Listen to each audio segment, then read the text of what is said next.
Nos está dando mucho trabajo la conexión. Yo creo que como ya está grabando, nos vamos así, después lo subo.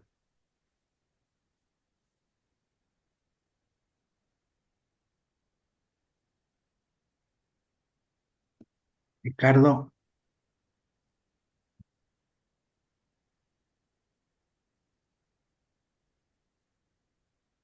Ricardo, empezamos. Ujú.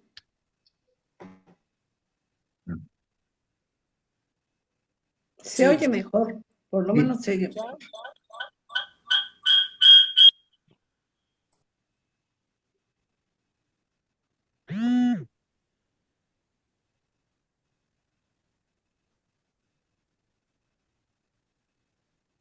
Ricardo, empezamos. sí, ¿ya se escucha? Sí, Sí, iniciamos. Ah, perfecto. Pues bueno, muy buenas tardes, tardes, noches. Ya estamos aquí en la celebración, en la conmemoración de la figura de Giordano Bruno. Esta, eh, esta exposición sobre Giordano Bruno está organizada por Dominicos Sin Fronteras, Comunidad Ecuménica Magdala y Ediciones Eternos Malabares. Hoy tenemos el gusto de compartir esta presentación con tres figuras, con tres especialistas en el tema. Ya antes mencionar qué, cuál es el motivo por el cual estamos aquí. Bueno, pues hace 425 años, un 17 de febrero del año de 1600, tuvo lugar en Roma un acontecimiento dantesco. Cientos de personas se reunieron en el Campo de Flores en Roma para ver morir en la hoguera a Giordano Bruno de la Santa Inquisición. Filippo Bruno, que a los 15 años cambiaría de nombre de pila por el de Giordano, era un hombre religioso de la Orden de los Dominicos, que también escribía poesía y piezas de teatro, además, por supuesto, de dedicarse a la filosofía y a la teología. Nació en 1548 en Nola, Nápoles. Acabó quemado en la hoguera por haber desafiado a la iglesia e ir en contra de las ideas vigentes en aquel entonces, como por ejemplo negar que la Tierra era el centro del universo. La sentencia de muerte la impuso unos días antes de la quema pública el Papa Clemente VIII, que le dio a Bruno la opción de renunciar a sus ideas y arrepentirse para salvarse. Pero según los escritos de la época, Bruno hizo más bien lo contrario. Cuentan que mientras ardía en la hoguera, todavía tuvo fuerzas de voltear la cara y rechazar un crucifijo que alguien le puso enfrente. En el libro que escribieron David Elliott y Arnold Brody, titulado Los 7 mejores descubrimientos científicos de la historia, ya se dice que los problemas de Bruno comenzaron en 1575, cuando el dominico se atrevió a leer los textos prohibidos del filósofo holandés Desiderius Erasmo de Rotterdam. Bueno, para hablar de esta figura, creo que emblemática de la historia mundial y también de la teología, está con nosotros la maestra Ángeles Ochoa. Ella es licenciada en teología por la Universidad La Salle. También es maestra en estudios judaicos por la Universidad Hebrea de México. Maestra en Cábala también, experta en símbolos por el Instituto Internacional del Símbolo en Barcelona. Es cofundadora de la Comunidad Ecuménica Magdala y profesora en varias instituciones y es experta también en tarot. Se encuentra con nosotros también Fray Raúl Padreñán, quien es licenciado en Teología por la Universidad Pontificia de México, es experto en espiritualidades mesoamericanas, profesor de la Comunidad Ecuménica Magdala y del Instituto de Filosofía y Teología María Magdalena. También está con nosotros, por supuesto, Julián Cruz Alta, quien con una amplia trayectoria en los terrenos de la teología y los derechos humanos, ha sido profesor de varias generaciones de religiosas y religiosos de México y es director de la Comunidad Ecuménica Magdala. Ha sido también profesor de seminaristas anglicanos, presbiterianos, metodistas, luteranos, bautistas. También ha sido fundador y miembro de numerosos centros de derechos humanos. Es asesor de Católicas por el Derecho a Decidir y de otras organizaciones de mujeres en América Latina. Ha acompañado a las asambleas constituyentes de Bolivia y Ecuador en la elaboración de sus nuevas constituciones. Bueno, aquí tenemos, por supuesto, a 3 de nuestros invitados. Vamos a comenzar con la maestra Ángeles Ochoa, a quien le cedo la palabra para que nos hable sobre esta figura emblemática que hoy conmemoramos a 425 años de su sacrificio. Adelante, por favor, maestra Ángeles Ochoa. Muchas gracias, Ricardo. Buenas noches a todos. Para mí es privilegio, como siempre, estar con ustedes, sobre todo hablar de esta increíble figura del Renacimiento que ha llamado la atención de muchos historiadores y filósofos y místicos, y especialmente hay muchos libros recientes escritos sobre él. Y bueno, pues nosotros sabemos que Bruno fue un revolucionario por sí mismo, ¿no? Porque tenía unas ideas sobre el universo, la infinitud y la naturaleza de la divinidad. Sin embargo, es poco conocida su relación con la Cábala, que es una tradición mística judía que añade una dimensión adicional a su pensamiento, porque destaca la interconexión entre diferentes corrientes de conocimiento en la época también. Bruno no nada más podemos considerarlo como un filósofo muy relacionado con la filosofía, y también era considerado se le considera como un mago renacentista, utilizaba mucho ese tipo de influencia de pensamiento para poder llevar a cabo sus digresiones. Él fue un pensador muy audaz. Él desafiaba las concepciones aristotélicas y ptolomeicas del cosmos, por lo que propuso un universo infinito, lleno de mundos similares al nuestro. Por supuesto que esa idea iba en contra de la visión geocéntrica predominante de su tiempo. Su creencia en la pluralidad de los mundos y en la existencia de una divinidad inmanente se entrelazó con su interés por la Cábala. La Cábala, con su rica simbología y su enfoque en la relación entre el hombre y lo divino, ofreció a Bruno un marco místico que complementaba su pensamiento filosófico. La influencia de la Cábala la podemos ver en el pensamiento de Bruno y rastreando su interpretación del árbol de la vida, que es un símbolo central en esta mística judía que representa la estructura del universo y la relación entre Dios y la creación. Bruno adoptó elementos de esa simbología, integrándolos en su propia concepción del universo y la divinidad para él. Para el cosmos no solo es un espacio físico, también es un reflejo de la divinidad misma, en donde cada ser y cada estrella tienen un propósito y una conexión espiritual. Además, Bruno se sintió atraído por esta idea cabalística de la emanación, que sugiere que toda creación surge de la divinidad en un proceso continuo.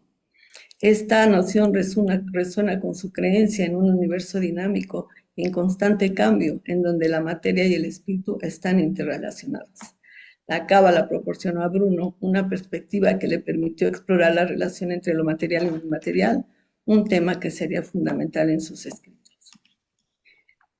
Bruno escribió un libro que se volvió no tuvo nada buena acogida en su época. Es un libro llamado La Cábala del Caballo Pegaso, perdón. Lo escribió en un estilo disperso, en un lenguaje ambiguo, con una sátira y una ironía no siempre vista en sus libros, y especialmente una crítica mordaz al cristianismo. Lograron que esa obra pasara desapercibida y no fuera ni reconocida ni valorada adecuadamente. Además, las autoridades católicas consideraron la obra como peligrosa, lo que contribuyó a la historia que nos acaba de contar Ricardo, lo que contribuyó a esa persecución de Bruno que culminó en su ejecución. La crítica de su tiempo, tanto en relación con el contenido como en el estilo de la obra, obstaculizó su difusión y su aceptación. Un poco nada más a guisa de conocimiento, quisiera decirles que la Cábala es el fruto de muchos siglos de movimientos místicos esotéricos de la literatura judía. En un principio iniciaron en los ámbitos rabínicos las especulaciones metafísicas acerca de la visión del trono de Ezequiel, probablemente antes del siglo II de la era común. La mística o el trono de Dios se ocupaba de todo lo relacionado al viaje a través de los cielos hasta llegar al trono de Dios. La meta final de este viaje era la de alcanzar el privilegio de contemplar a Dios, que estaba sentado sobre su trono glorioso en el séptimo palacio del séptimo siglo. En la época en el siglo XII, hubo varios movimientos esotéricos, místicos, en esta literatura judía, y la cábala, ¿no? Empieza hasta el siglo XII en Francia y se desarrolló ampliamente en el norte de España.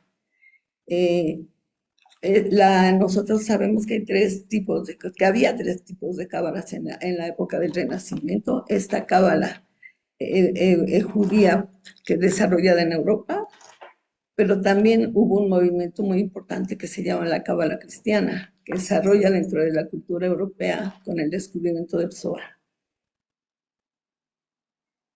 Este descubrimiento hecho por Pico de la Mirandola fue llevado a Italia por judíos refugiados de España. Pico de la Mirandola decía que él pensaba que nada probaba también la divinidad de Cristo y la verdad del Nuevo Testamento como la cábala. Esta conjetura de Pico, aunque fue prontamente condenada como herética, nutrió mucho también el conocimiento y el pensamiento de nuestro autor. Por último, en tercer lugar, también dentro de la época del Renacimiento, nace una cábala teúrgica neopagana, o mejor conocida como la cábala hermética, que conecta con el hermetismo más o menos antiguo y es generada en Italia aproximadamente al mismo tiempo que la cristiana de Pico. Ese osado movimiento que atraviesa un milenio de monoteísmo, rehusando sus límites, modestia y restricciones, volvió a un origen pagano. Tiene sus héroes y sus mártires. Y fue muy leído en su tiempo también todo el Códice Hermético, que fue seguido, que fue reentendido, que fue estudiado por Giordano Bruno, pero todo este movimiento de la cábala hermética fue para él una fuente de inspiración en muchos aspectos. El término de cábala viene de la raíz lecabel, que significa recibir. Para algunos autores representa esa luz que se recibe, esa sabiduría que permite percibir y experimentar a Dios. Es la posibilidad de entender lo metafísico, es la dimensión interior de la Torá. Las escrituras tienen diferentes formas de interpretarse y especialmente la cábala nace de la interpretación anagógica de la dimensión oculta de esta Torah y contiene las llaves para abrir los secretos del universo, al igual que las llaves de los misterios del alma y el corazón de los seres humanos. El objetivo principal de la cábala, por supuesto, es acercarse a Dios, el creador del universo. Es muy poco probable que Bruno conociera el hebreo. Sin embargo, conocía algo de su alfabeto, del que se sirven algunos diagramas, pero cuando se habla de la estructura de la cábala, de los nombres, de los sefirot, de las órdenes argélicas, se extrae el propio material directamente de uno de sus principales autores sobre filosofía oculta, que leyó seguramente mucho. Giordano se llama Cornelio Agrippa. Escribió ese libro que se llama De Filosofía Oculta. Y también conocía el libro de arte cabalística de Reusching. Tampoco podemos excluir la idea de que seguramente conociera algunas partes del Zohar, ya que en ese movimiento renacentista muchos textos se fueron traduciendo del arameo o del hebreo hacia el latín. Las fuentes de la magia de Bruno no deben de haber sido demasiado abundantes y es curioso observar hasta qué punto colocar una desmesurada fe en la compilación de segunda mano que había llevado a cabo Agrippa. En su libro Cábala del caballo Pegaso, Giordano define la cábala hebrea como un profundo estudio en el que se revelan los distintos significados del caballo Pegaso, es decir, del asno y la asinidad. Esta última palabra, asinidad, representa la cualidad de ser como un asno. Se puede utilizar para describir la terquedad, la ignorancia o la falta de comprensión en una persona. como elementos negativos que impiden el verdadero conocimiento y la acción activa en la búsqueda de la sabiduría. En su obra, Bruno menciona las 10 sefirot de la cábala hebrea, que son dimensiones o atributos divinos, y los relaciona con la sabiduría y la ignorancia. Giordano Bruno utiliza el concepto de la cábala para criticar la ignorancia y la pasividad del cristianismo, especialmente en su formulación paulina y en la Reforma protestante. Bruno considera que el cristianismo ha corrompido la teología genuina, promoviendo una actitud de fe sin obras y una espera pasiva de la salvación, lo que él llama la santa sinidad.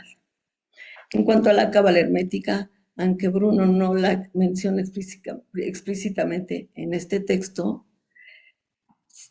pero también se ve relacionado el pensamiento neoplatónico.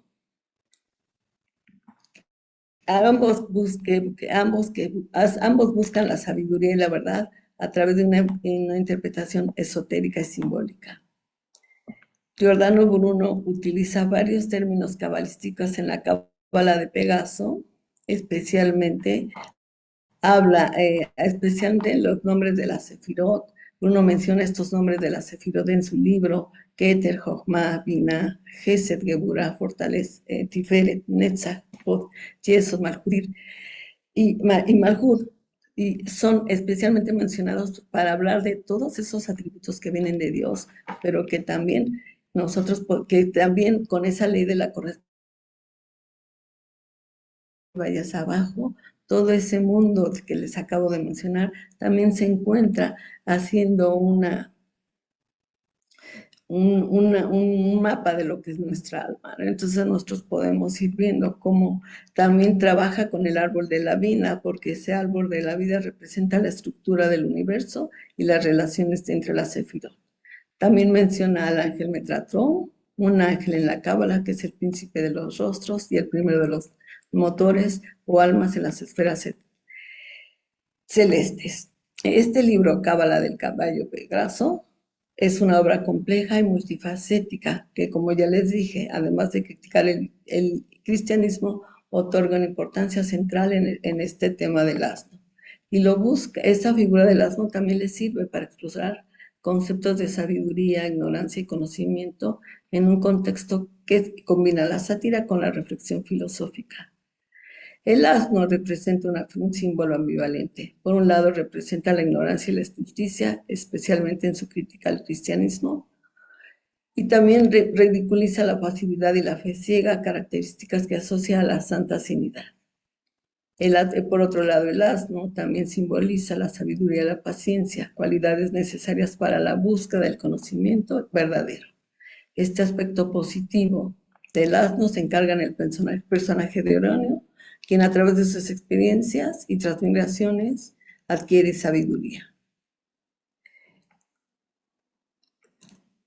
Para desarrollar sus teorías, Bruno se basó en una amplia gama de autores y obras que abordaron también este tema del asno y la ignorancia. Entre ellos tenemos a Agripa de Netzesheim, a Valerius, a Erasmo de Rotterdam, a Luciano de Samosata, a Hortensio Lando, a Machiavelli.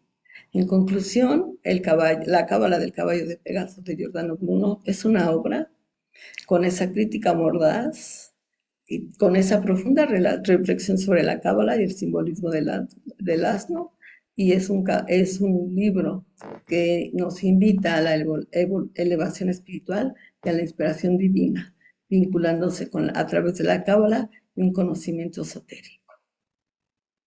En definitiva, la cábala del caballo Pegaso es una obra que también nos invita a reflexionar sobre la naturaleza del conocimiento, la sabiduría y la ignorancia, utilizando ese simbolismo del asno y del caballo de Pegaso para cuestionar las creencias establecidas y promover una búsqueda activa y una crítica de la verdad.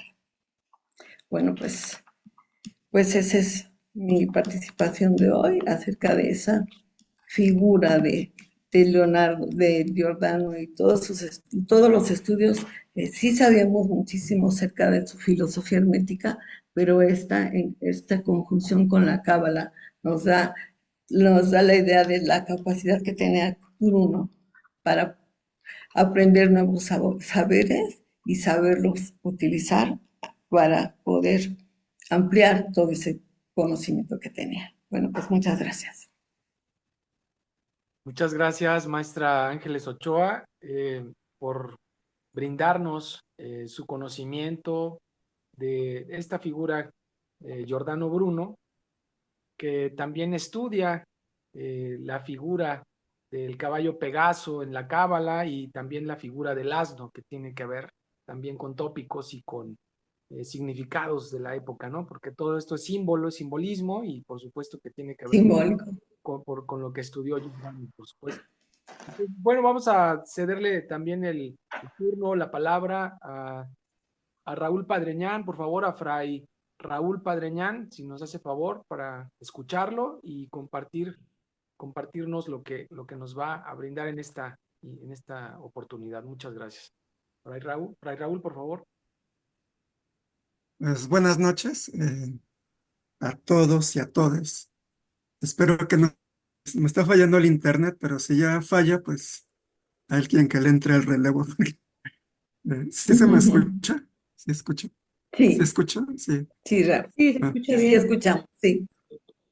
pues agradezco al Creador, a la Santa Rúa, al Ipalnemoguani, dador de la vida por quien todas y todas vivimos, que nos concede reunirnos en este día 17 de febrero para hacer memoria de Fray Giordano Bruno, fraile dominico, que después de 8 años de estar encarcelado, fue quemado por la Inquisición el 17 de febrero de 1600. Agradezco a la comunidad Magdala que convoca por este medio del Zoom y que convoca a Fray Julián Cruzalta a compartir en torno al caminar de este dominico, que nos muestra un espíritu inquieto e indomable de búsqueda de la verdad. Y honro en este día esta memoria tan importante para nuestra comunidad ecuménica Magdala. Enciendo esta luz eh, por su aliento, por su último aliento, por la libertad del pensamiento, por su corazón que sigue iluminando y fortaleciendo nuestros caminos, nuestros pensamientos y nuestra resistencia en la búsqueda de esta pluralidad. Y al compartir esta reflexión, recurro precisamente a ese hecho tan triste de haber sido quemado y quien relata uno de sus testigos, y que esto lo recoge precisamente en el libro de Giordano Bruno o El espejo del infinito.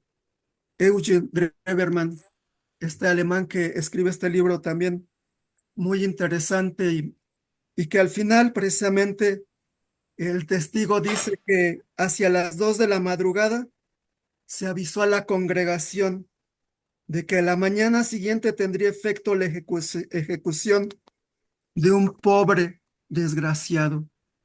Hacia las 6 de la tarde se reunieron los consoladores y el capellán de la orden Orsola y se dirigieron a la cárcel en la Torre di Nona. Ahí pasaron a la capilla y rezaron las oraciones habituales por el condenado a muerte Giordano Bruno, hijo del difunto Giovanni Bruno, un fraile apóstata de Nola en el reino, un hereje obstinado. Fue exhortado por nuestros hermanos en toda caridad. Llamamos también a 2 padres dominicos, 2 jesuitas, 2 de la Iglesia Nueva y 2 de la Iglesia de San Jerónimo. Ellos le mostraron su error con gran celo y sabiduría, pero él, perverso hasta el final de su condena, rebeldía y su mente e inteligencia se trastornaron con 1000 errores.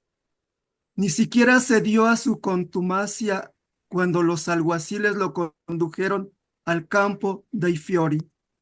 Ahí fue despojado de sus vestidos, atado a un palo y quemado vivo.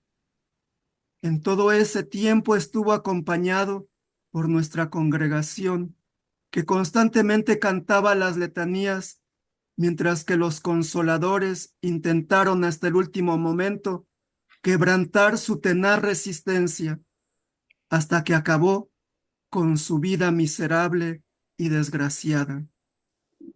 Como Filippo Bruno, pues Giordano Bruno murió aquel día y hubiera querido asistir a su propia ejecución cuando en la parte primera de ese diálogo tercero de su obra de los heroicos furores escribió: en un fuego tan hermoso, en un tan noble lazo, me hace arder la belleza y me ata la pobreza, de modo que solo puedo gozar de la llama y la servidumbre, huir de la libertad y temer el hielo. Es una combustión de tal índole que ardo sin quemarme, en un mundo de tal naturaleza que el mundo lo alaba conmigo. Ni el miedo me congela, ni el ardor me desata con tranquila. Tan tranquila es la combustión, tan dulce la atadura, tan alta percibo la luz que me inflama, y de hielo tan rico está trenzado mi lazo, que al anhelo muere tan pronto como empiezo a pensar. Y ya que mi corazón lo ilumina una llama tan hermosa y tan bella cinta ata mi querer, que de esclava venga a ser mi sombra y que mis cenizas ardan. Todo amor inspira la belleza divina. Recordando este día de aquel terrible asesinato, Bruno, y por eso en la comunidad Magdala honramos esta memoria de este hermano. Y pues fue un hombre precisamente de resistencia, como sus mismos eh, testigos, que daba razones de su búsqueda. Y como en estos datos, situando a Giordano Bruno en esta época de 1548 y 1600, cuando vemos que un gran hombre, científico, filósofo, teólogo, poeta, religioso de la Orden de Santo Domingo, precisamente, pues que buscaba la verdad y que se cerraron a esta pluralidad. Estudió la filosofía y la teología de Santo Tomás. Ahí profundizó, dio otras alternativas. Y en 1976 abandonó el convento. Salió del convento para pensar con libertad como científico y teólogo. A veces los conventos, más que ayudar a ese pensamiento pues plural, pues a veces no tienen esa apertura, y por eso Giordano Bruno pues salió en esa libertad a buscar otros mundos, otros pensamientos, otros diálogos, y por eso dialogó con otras corrientes. También estuvo dialogando con el calvinismo, fue abierto a otras corrientes, a otros pensamientos, y viajó. Eso sí, viajó en diversas partes de Europa, residió en muchas partes, y eso le abrió ramas en esta búsqueda de su filosofía. Como vemos, estuvo en París, en Londres, donde escribió algunas de sus obras más significativas que pues se conocen, ¿verdad? Imprimió muchos libros, tanto de tipo científico, filosófico, teológico, que se hicieron famosos en los círculos fuera de los conventos, no dentro de los conventos. Por eso Bruno tenía una gran popularidad, no dentro, sino fuera de los... Y viajó a muchos países, protegido por un venerable anciano digo, por un venerable, pues sí, que él y veneciano ¿no? Lo protegía, volvió a Italia. Pero ese mismo noble lo entregó, lo traicionó, lo entregó en charola de plata a la Inquisición en el año de 1592. Confió, pues siempre está la traición ahí en que él confió y lo entregó.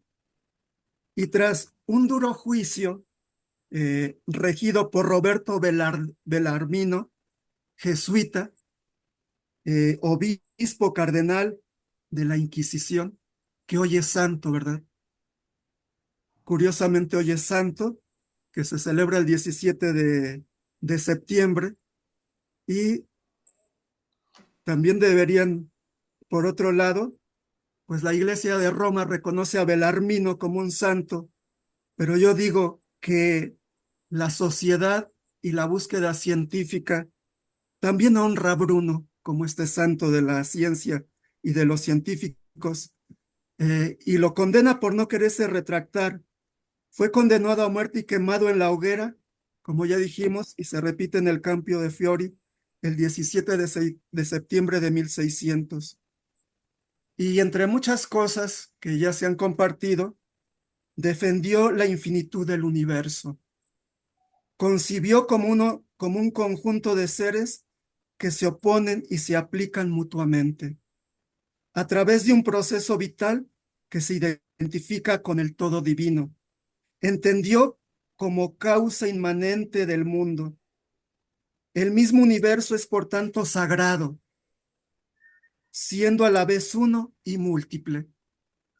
Era la concepción de que Él nos otorga, por tanto el universo, dice Él, es sagrado, siendo a la vez uno y múltiple.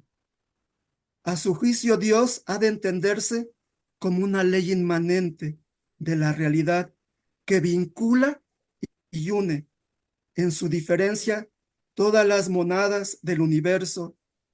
En este término filosófico se refiere a las sustancias indivisibles que oponen o que componen el universo. Y por otra parte dice la religión como un tipo de entusiasmo místico ante la contemplación de la finitud del universo. Místico ante la contemplación de la finitud del universo. Bruno defiende la unidad de todas las creencias religiosas.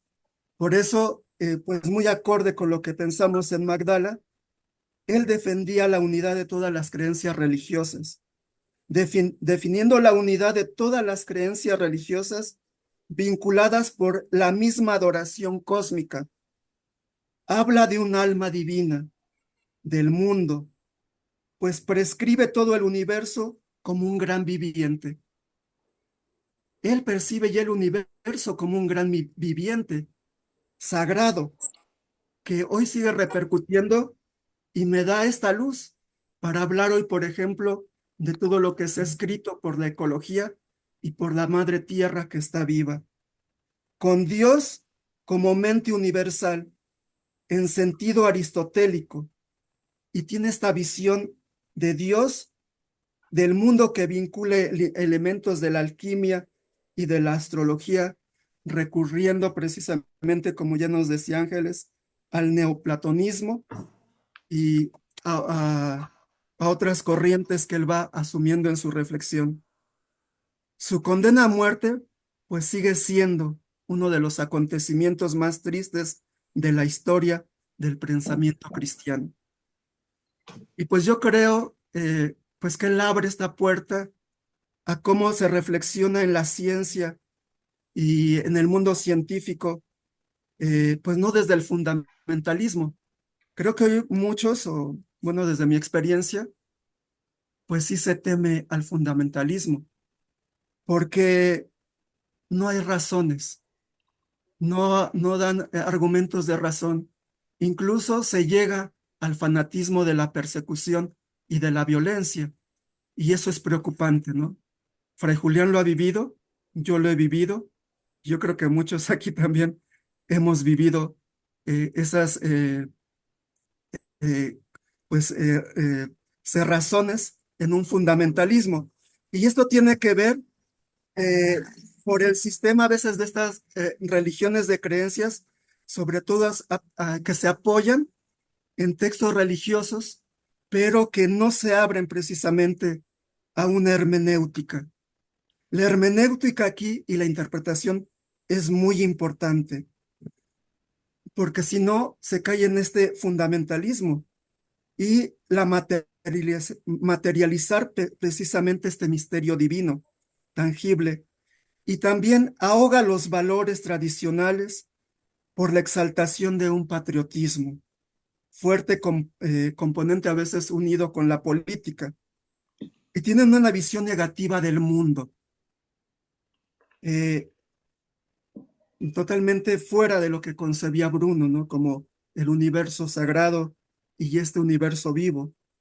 Por eso yo creo que la ciencia aporta y que muchos en el fundamentalismo siguen manteniendo este universo mecánico. Y el universo mecánico, pues se ve como una máquina, inanimado, carente de propósito, de átomos inertes, tierra muerta, determinado ya dónde va. Ya sabe, el conocimiento descorporizado, carente de creatividad y le pueden cambiar. Pero por otro lado, la visión del cosmos vivo, Bruno, eh, es el organismo evolutivo. El pensamiento y la vida va evolucionando y habla de estos campos magnéticos que la física cuántica ha aportado. Atractores donde estamos atrayendo estructuras activas indeterminadas. También está en esta materia oscura el conocimiento participativo, la evolución creadora y en lugar de leyes eternas, los hábitos que vamos formando.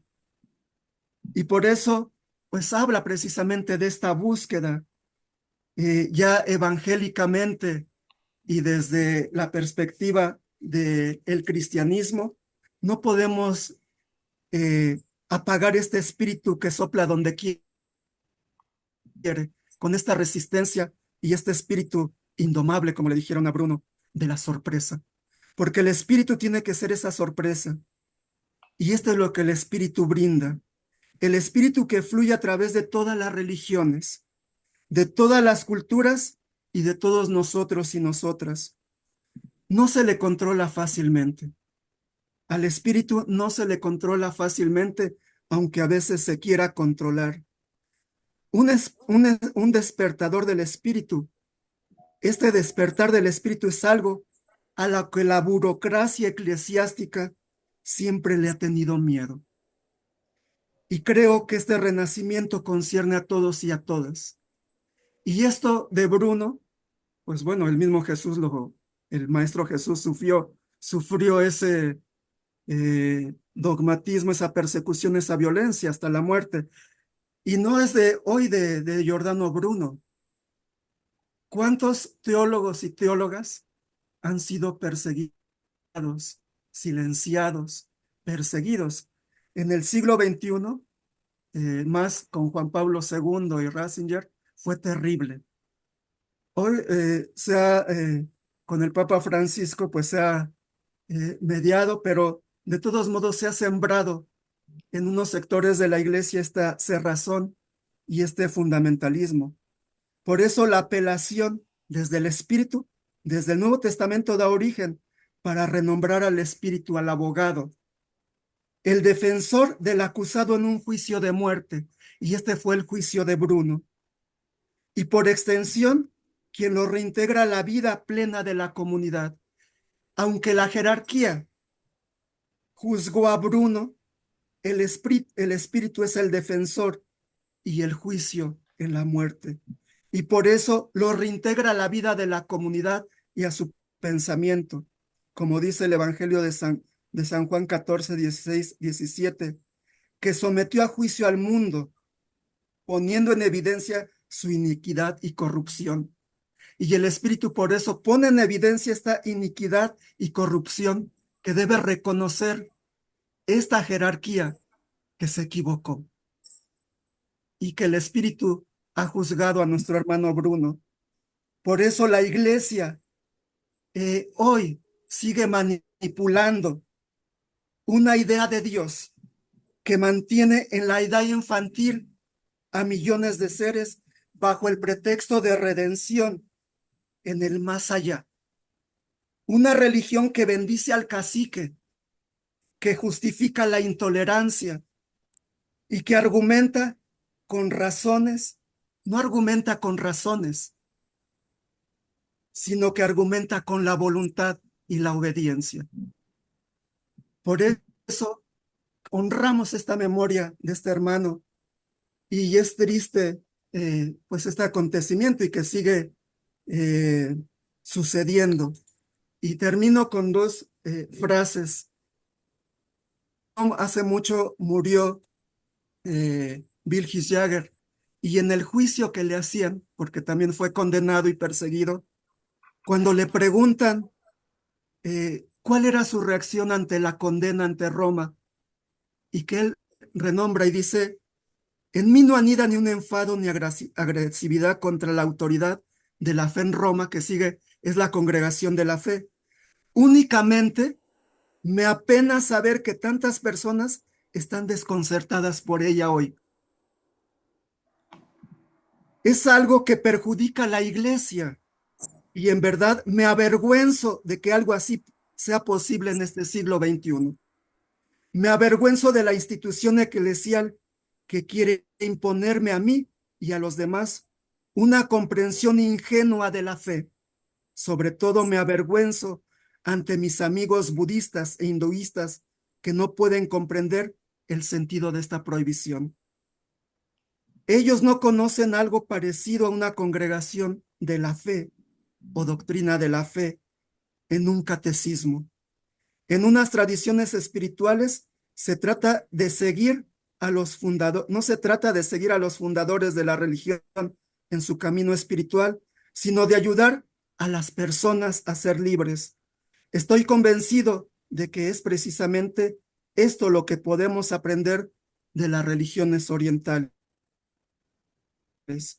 Y pues esto es precisamente lo que nos invita y nos hace reflexionar.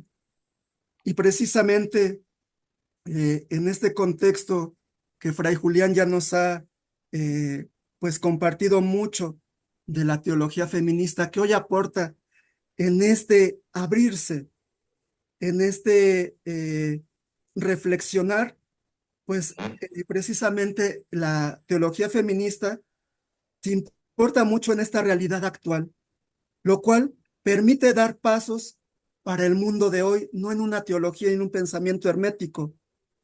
Y el riesgo es cuando alguien se queda con el ojo hacia adelante sin ver y valorar también hacia adelante. La teología feminista desarrolla el método de la sospecha. Y eso es muy importante hoy. Hay que sospechar. Abrirnos también a una visión más inclusiva de la centralidad y la diversidad de la vida. Por percibirnos en el momento de hoy, en el tiempo que se llama hoy. Y por eso necesitamos proponer procesos educativos lentos, eficaces que construyan y reconstruyan en nosotros y nosotras una nueva sensibilidad, una nueva racionalidad.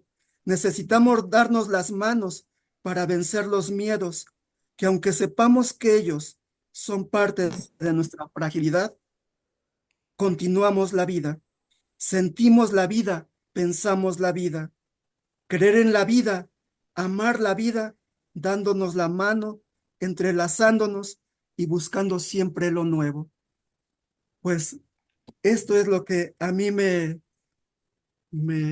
propone reflexionar y me propone abrir, porque yo creo que esta comunidad de Magdala, que ha caminado también en la diáspora, junto con muchos hermanos, nos mantiene en esta esperanza, en esta resistencia y en esta lucha.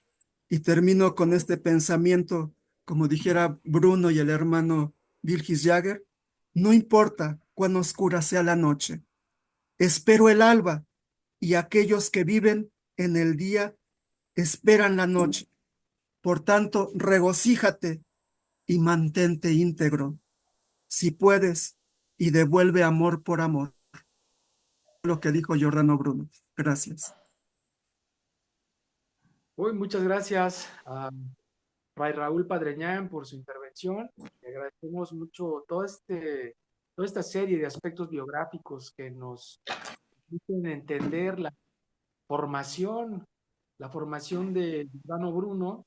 Bueno, pues al retomar líneas de pensamiento, ¿no? Corrientes de pensamiento como el neoplatonismo, el calvinismo y toda esta serie de autores a los que se acercó también para construirse a sí mismo. Y bueno, qué mejor también ejemplo que nos lleva de 1600 hacia la época contemporánea para ejemplificar el cómo las persecuciones han continuado, ¿no? Con papas como Juan Pablo II o Ratzinger, ¿no? Bueno, le cedo la palabra al maestro Julián Cruz Alta para que nos hable también de esta figura de interés para nosotros en este aniversario del sacrificio de Giordano Bruno. Adelante, Fray Julián. Pues buenas noches. Agradezco al doctor Ricardo Venegas, quien nos está moderando. El doctor Venegas es doctor en literatura por la Benemérita Universidad de Puebla, es poeta y director de una editorial, Eternos Malabares, que ha publicado como 200 títulos en 30 años. Le agradezco su presencia esta noche. Agradezco la presencia de mi querida amiga y hermana, la maestra Ángeles Ochoa. Yo siempre le agradezco, con ella iniciamos este camino de Magdala y con otras compañeras y amigas iniciamos este camino y ella ha seguido profundizando en estos temas. Su sabiduría, ella en su humildad no lo dice, pero yo sí estoy obligado. Yo he aprendido mucho de ella en estos temas, me ha prestado libros, me ha dado indicaciones muy valiosas que yo aprendo, por eso es un honor tenerla en esta noche compartiendo lo del hermetismo, que es un tema poco estudiado en Bruno y me parece fundamental para entender a Bruno. Y Raúl, pues este hermano que ha compartido el éxodo con Magdala, la vida, las experiencias, se ha sumado a este esfuerzo. Creo que lo que nos ha compartido, pues tiene que ser, no tiene que ser, es parte de su vida. Agradezco su presencia, creo que esta mesa es muy especial porque somos gentes que no solo hacemos teoría con Giordano Bruno, sino le hemos hecho vida a su pensamiento. Y esta noche quiero agradecer porque a mí hablan de Giordano Bruno y no lo puedo desasociar de Fray Ricardo Villarreal. A mí quien me metió en estos estudios y me dio a conocer y era un gran seguidor de Bruno era Fray Ricardo Villarreal. Hace 25 años antes de iniciar este conversatorio hablábamos con la maestra Ángeles. Tuvimos una gran celebración de los 400 años de la memoria de que fue quemado vivo Giordano Bruno en la iglesia del Divino Redentor. Ricardo organizó una gran ceremonia, puso una hoguera a la mitad del centro, una cosa tremenda de lumbre. Recuerdo, hace 25 años, yo sabía poco de Giordano Bruno, hace 25 años, pero Ricardo insistió tanto que le agradeceré eternamente su insistencia en estos temas porque me abrió mundos, asomarme ahí. Y desde esos mundos les quiero compartir 9 puntitos esta noche. Procuraré ser breve, a veces no lo logro, pero intentaré. Punto 1, anamnesis. Anamnesis no es memoria como recuerdo histórico. Anamnesis es traer un hecho del pasado y vivirlo hoy otra vez exactamente. Como en la Eucaristía, cuando se repiten las palabras de la consagración, si usted ve al misal, dice en letras rojas anamnesis. No es en memoria de lo que hizo Jesús hace los 2000 años, está pasando hoy. Ese hecho se repite. Eso es anamnesis. Entonces, Bruno es anamnesis. Es un espejo para cada uno y a cada una. Y ya Raúl hablaba del libro El espejo del infinito de Eugenio Drewermann, este teólogo alemán. Eugenio Drewermann, cuando escribe ese libro, estaba siendo juzgado por la misma institución que juzgó a Bruno. Eugenio Drewermann, la doctrina de la fe, le hizo proceso. Y su respuesta al proceso es escribir una biografía de Giordano Bruno y lo hace en primera persona como que Giordano Bruno nos contara su vida, porque él estaba viviendo ese proceso, Eugenio Dreverman. Por eso Bruno es un espejo para cada uno y cada una. No en recuerdo, es anamnesis. Y la plaza de Campo de Fiori en Roma, yo he estado y le he llevado flores a esa estatua, está llena de elementos simbólicos. Y el elemento más fuerte que tiene esa estatua es la libertad humana. Y a eso le tienen pavor. Bruno fue un hombre, un ser humano libre. Se atrevió a ser lo que es. Y todas las instituciones le tienen miedo a la gente que se atreve a ser lo que es. Bruno tuvo integridad, tuvo honestidad consigo mismo, no se cayó, no se portó bien, no se comportó con lo que esperaban, fue honesto consigo mismo, es un gran ejemplo de integridad. Mirar quién es uno y ampliar la conciencia. Por eso digo que Bruno es un espejo. Eso es lo que esta noche honramos en Bruno. Otro puntito, que ya Fray Raúl hablaba, infinitos mundos. Ya Bruno hace 400 años ve y plantea que hay infinitos universos. Lo de los zapatistas que dicen un mundo que donde quepan muchos mundos, eso es Giordano Bruno. Yo se los he dicho a Marcos y a los zapatistas. Son brunianos ustedes, son herederos de Giordano. Eso que lo consideramos muy zapatistas, es Giordano Bruno. Hay infinitos universos. Honrar la capacidad de abrirnos a lo desconocido, intuyendo nuevas posibilidades. El universo y nosotros, estamos en expansión permanente.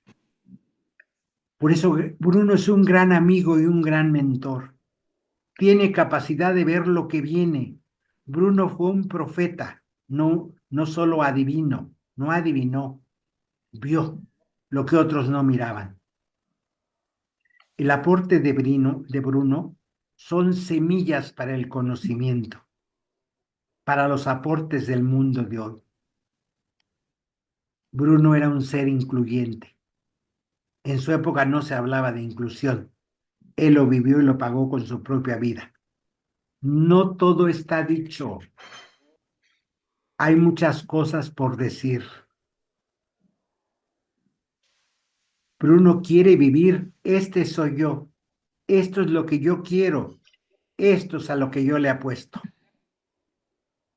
Y si yo lo entendió bien lo que Bruno estaba pronunciando, por eso le tuvieron miedo.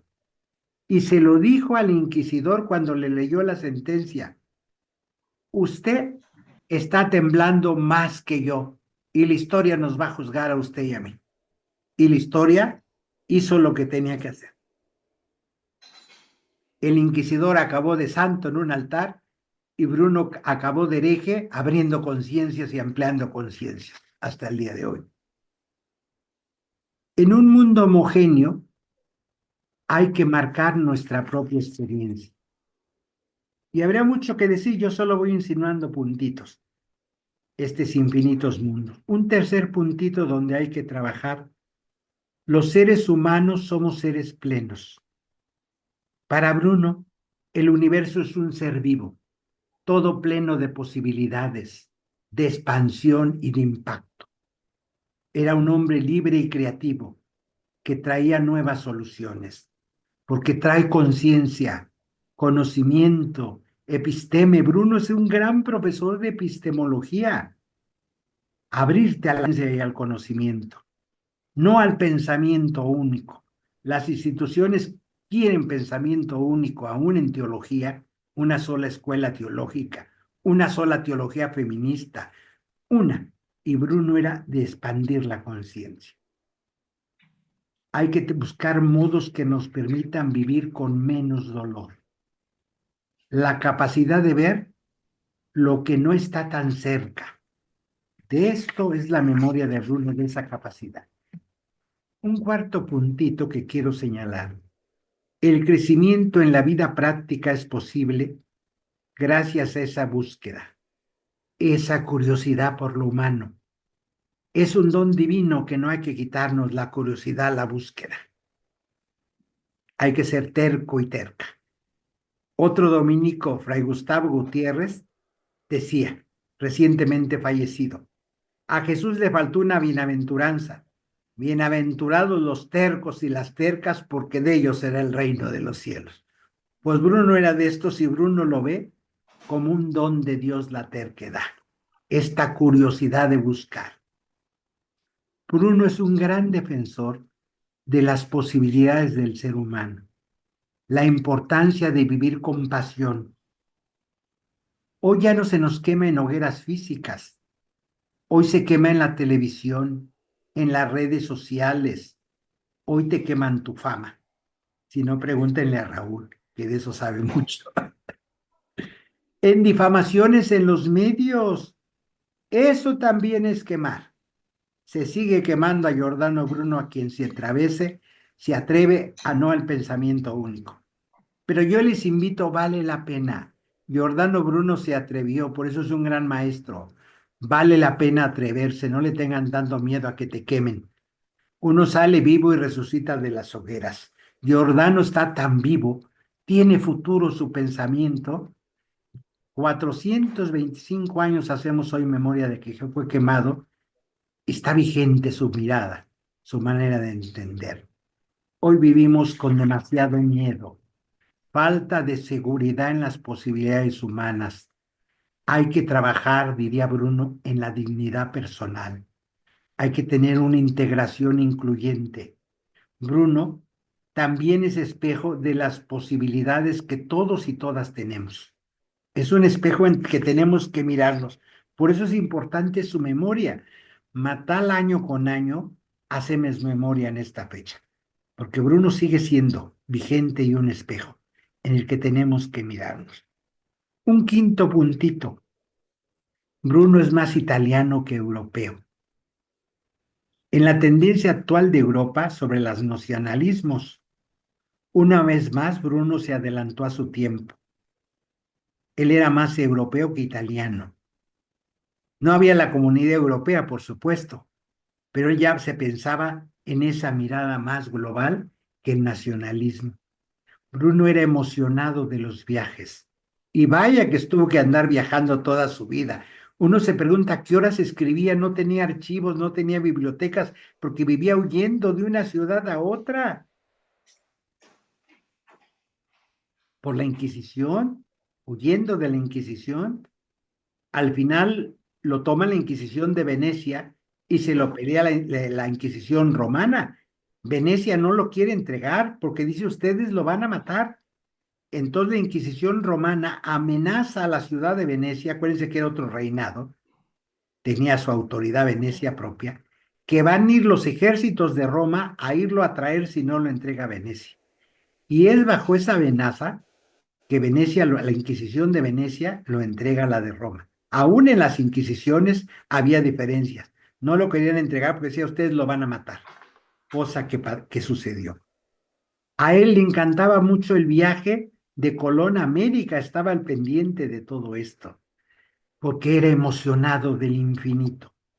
Es un hombre de finales del siglo XVI, ya no era una época nacionalista, es el Renacimiento. A él le emociona la alquimia, la magia, la exaltación del humano. Pero Bruno es un hombre de su tiempo. Tiene una aptitud de curiosidad que le permite intuir cosas revolucionarias. Y hoy es un buen ejemplo. Hazle caso a tu intuición, a lo que miras, aunque te digan que estás loca y loco, hazle caso. Buscó en toda Europa un centro donde pudiera vivir y un diálogo intelectual sin fronteras de ningún tipo, basado en el libre pensamiento. Y eso lo seguimos buscando, un lugar donde podamos discutir sin fronteras, no basada en la autoridad, sino en el libre pensamiento. Por eso Bruno es un mártir de la libertad de conciencia. Hoy conmemorar a Bruno es conmemorar la libertad de conciencia. Actúa conforme a tu propia conciencia. La voz de Dios no está fuera de ti, está dentro de ti. Pero Bruno vivió en una época de mucha intolerancia. Él no aceptó de manera pasiva un pensamiento único. Hoy, mucha gente renuncia a esa chispa de experimentar su propia vida por seguir caminos ajenos. Y otro puntito que me parece fundamental, el Bruno el Sexto, es expandir nuestra conciencia. Cada uno, cada una de nosotros es un punto de evolución de la conciencia en el universo. La tarea para Bruno es expandir nuestra conciencia para entender más. Hoy, en un mundo de opciones de conocimiento que es espectacular, es importante estar despierto y saber elegir. Bruno tuvo coherencia. El poder de afuera de nosotros genera dolor y limitación humana. Va a condicionar lo que tenemos que vivir y elegir. Para Bruno, los seres humanos no somos las únicas conciencias en el universo. Él insistía mucho, hay otras conciencias en el universo. Por eso hay que expandir la propia conciencia para poder entrar en armonía con esas otras conciencias del universo. Es la experiencia de disfrutar la propia vida. La conexión con el misterio de lo sagrado es de cada uno y de cada una. Ese misterio sagrado hay que conectarnos todos y todas. Y aquí viene algo que la institución religiosa no aguantó. Él predicaba y escribía que no hace falta para conectarte con lo sagrado intermediarios. Aquí es donde tronó la institución. La institución siempre apuesta a la intermediación. Ella es la única depositaria de lo sagrado y para acceder a lo sagrado necesitas pasar por ella. Y Bruno dice, no hace falta intermediarios. En su época todo el conocimiento estaba en manos de la iglesia. Recordemos que información siempre es poder.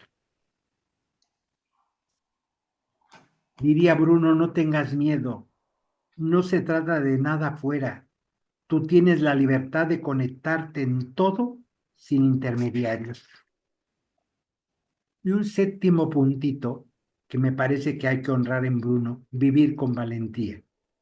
La experiencia es la misma a que Bruno se enfrentó, las experiencias de poder y de miedo.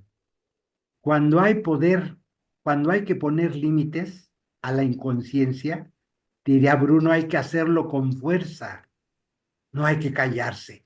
Y eso es lo que él hace, le pone límites a la inconsciencia.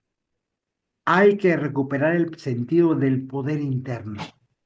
Bruno daba a las mujeres la misma dignidad que se daba a sí mismo. Bruno trabajó, fue adelantado en esto. Hoy diríamos, Bruno fue feminista. Él decía que las mujeres tenían la misma dignidad que los hombres y que él. Tenía pasión, confrontaba, no le daba lo mismo una cosa. Era un hombre que le tenían miedo porque confrontaba, no se quedaba callado. Tenía mucha vida interior. Por eso su trabajo de los hermetismos, de la cábala, de la alquimia. Era un hombre de mucha espiritualidad, contrario a lo que nos han enseñado. Un hombre borracho, mujeriego, taciturno, de tabernas, un hombre desequilibrado. Eso es lo que la institución quiere que conozca uno de Bruno. No, Bruno era un hombre de mucha vida interior. Era un hombre independiente. Aprendió a pensar por sí mismo. Vio un infinito universo, capacidad de ampliar su conciencia y conectarse desde su imaginación. Para Bruno, la imaginación es fundamental. Hay que imaginar otros mundos para ponerte en movimiento y hacerlos posibles. Porque tenía la capacidad de elegir. 8 años en una celda, sin papel, sin pluma, sin acceso a libros, y no cedió en su búsqueda de la dignidad del ser humano. Permaneció digno hasta el final. Ya que lo iban a ejecutar, va el provincial con 2 dominicos a su celda en Roma y le quieren quitar el hábito, porque no se puede quemar el hábito de dominico en la hoguera. Y él los agarra a trompones y se va a la hoguera con hábito de dominico. O sea, a él sí se podía quemar, pero los sagrados trapos no para la institución. Eran más importante el hábito de dominico que la persona. le querían quitar el hábito y los agarró a trompones y se fue inhabitado a la hoguera, porque para ellos, ¿cómo se iba a quemar el sagrado hábito de los dominicos? Ese es Bruno, no se dio. Ni 8 años de prisión pudieron doblarlo. Y punto noveno, el último que quiero comentar esta noche, tiene una pedagogía para descubrir que hay mucho más dentro de uno mismo de lo que nos han dicho. Arrastramos miradas del mundo muy pequeñas y no las cuestionamos. Bruno es un maestro del cuestionamiento. Sostenemos la creencia, si le pasa a otro y no a mí, no tiene importancia. Bruno hoy nos recuerda la interconexión de todo con todo. Somos responsables de ir adentro de cada uno de nosotros y nosotras a reflexionar. Somos responsables de saber qué nos gustaría experimentar. A casi ninguna mujer le gusta experimentar violencia y muerte, la privación de la libertad. Y Bruno habló también para las mujeres. Hoy en tiempo de tanto feminicidio, Bruno levantaría la voz y estaría en esas marchas protestando y escribiendo contra esos temas, porque él no era su momento, pero abrió y extendió todo esto. Bruno es un amigo en el tiempo y en el espacio. Bruno dirá, hay que vernos en lo mejor de nosotros mismos. Por eso Bruno es un espejo maravilloso del propio poder interior. Y eso le da miedo a las instituciones, cuando tú te convences de tu poder interior. Hay que ver nuestra capacidad de ser libres, nuestra capacidad de disfrutar, nuestra capacidad de expandir la conciencia.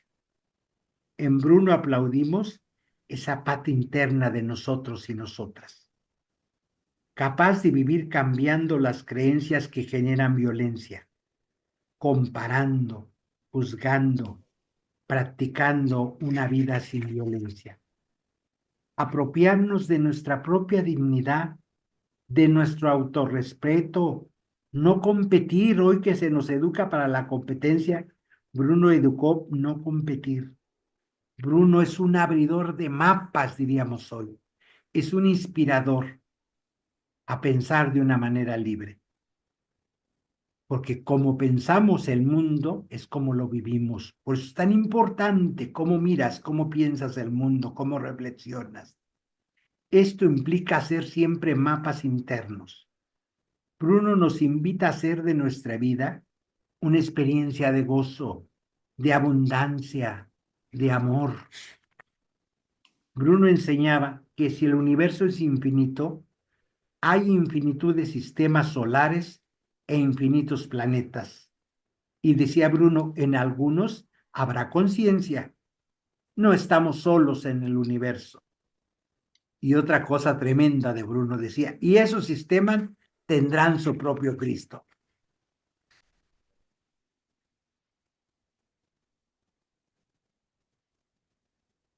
Y no hay que tener miedo.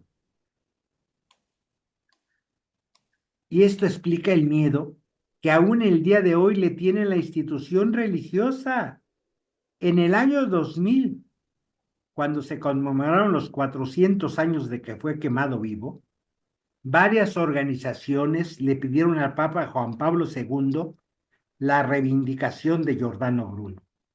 Ya lo había hecho con Galileo Juan Pablo II, y la respuesta de Juan Pablo II fue no, porque este es un hereje contumaz y además traidor, por constitución, era dominico. A ese no, hereje contumaz y traidor. En el 2000 la respuesta.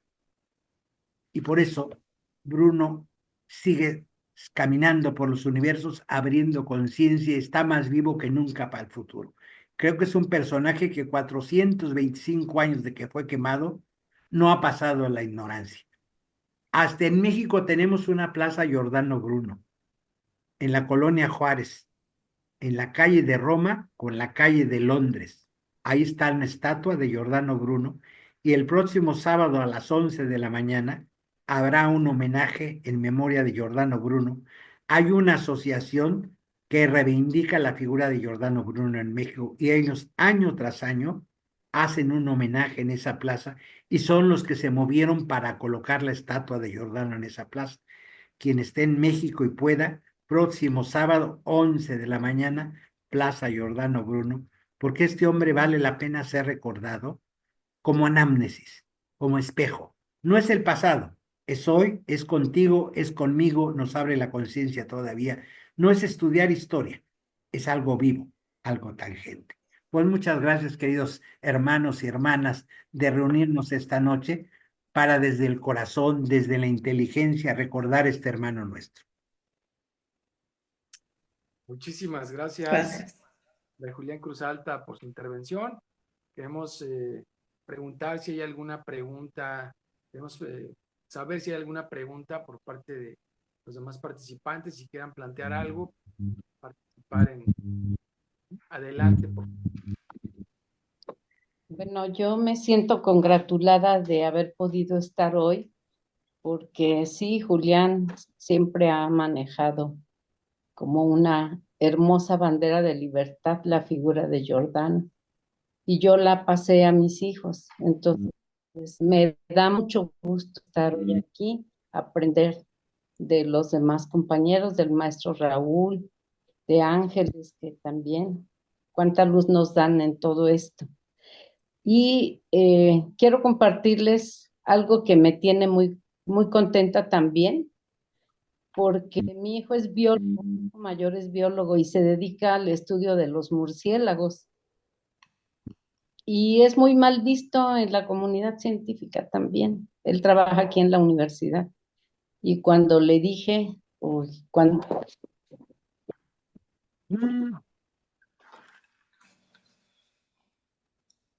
Bueno, ¿estás ahí, Anita, todavía? Creo que se bloqueó la cámara. ¿Alguien tiene alguna otra pregunta o algún comentario? Bueno, lo dejamos entonces para la...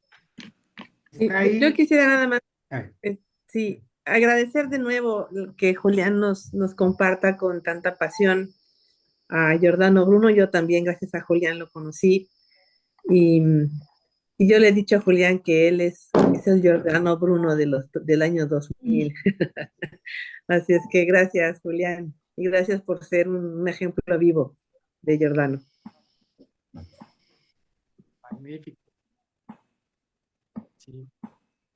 Pues entonces cerramos esta sesión, esta experiencia de compartir el conocimiento sobre la figura emblemática de Giordano Bruno. Agradecemos muchísimo la participación de la maestra Ángeles Ochoa, de Fray Raúl Padreñán y de Julián Cruz Alta. Bueno, cerramos entonces este programa de participaciones en figura de Giordano Bruno. Muchas gracias a Comunidad Ecuménica Magdala, a Dominicos Sin Fronteras y a Ediciones Eternos Malabares.